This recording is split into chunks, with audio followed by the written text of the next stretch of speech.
The purpose of Skype, simply put, is to bring people together. There's the power of video. It's a window into the human side of all of us. It gives you a platform. I mean, it gives you an ability to affect, I mean, hundreds of millions of people.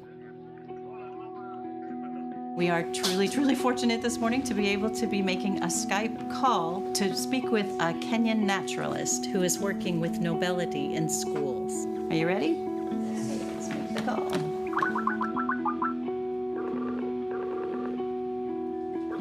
Hi, can you hear me now? Yes. Wonderfully.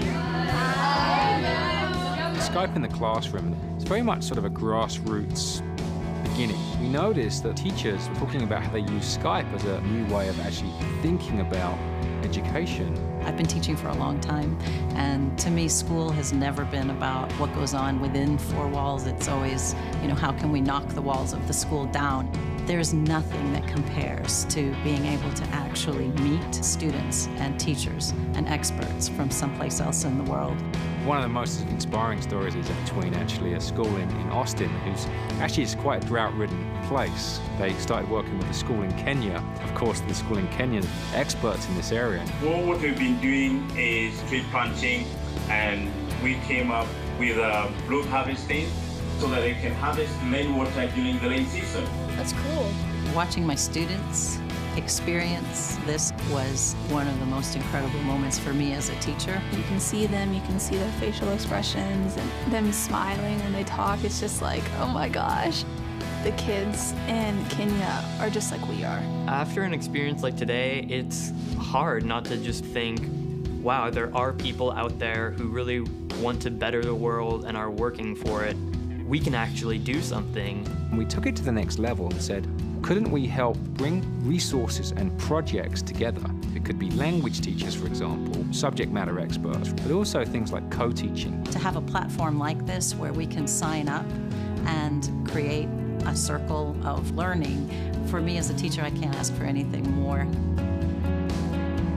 There's a sort of theme that emerged, which was much bigger than just bringing people together. It was sort of breaking down not only time zones, but cultural barriers, literally shrinking them down. That's why Peace One Day is so powerful.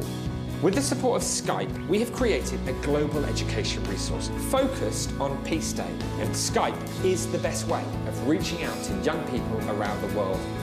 The thing that's most important about it is how do you educate people in general about peace? Well, it turns out, especially with kids, that they're very open. You know, we could actually start to change the way people think about different cultures, no matter where you are in the world.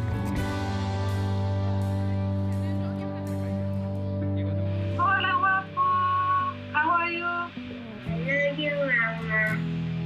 It's amazing just how many people use Skype in different ways, and one of the greatest ones, I think, is what we did with the group of the UN that's focused on refugee camps. The UN had come to us to say, could we build a solution specifically for the aid workers? I think it really helps them have a sense of home and a sense of sort of being together when they're so far apart. You know, the first time I used Skype, I was in Yemen, and that was the first time I saw my son walking. That's, for me, it's always in my heart and my head. I will never forget. I think the thing that's really unique, though, about Skype is that it's sort of the tip of the iceberg of what you could do with this. You see it playing out in all sorts of ways in the medical industry, education. Actually, you could think about reuniting refugees themselves. But we have to be in the world of AND, and we have to be a profitable and well-run, organisation, and it has to give back. Just for us to play even a small part in affecting maybe a few people's lives, that then affects thousands of other people's lives. And to me, if we could achieve that, we've really achieved the goal of Skype.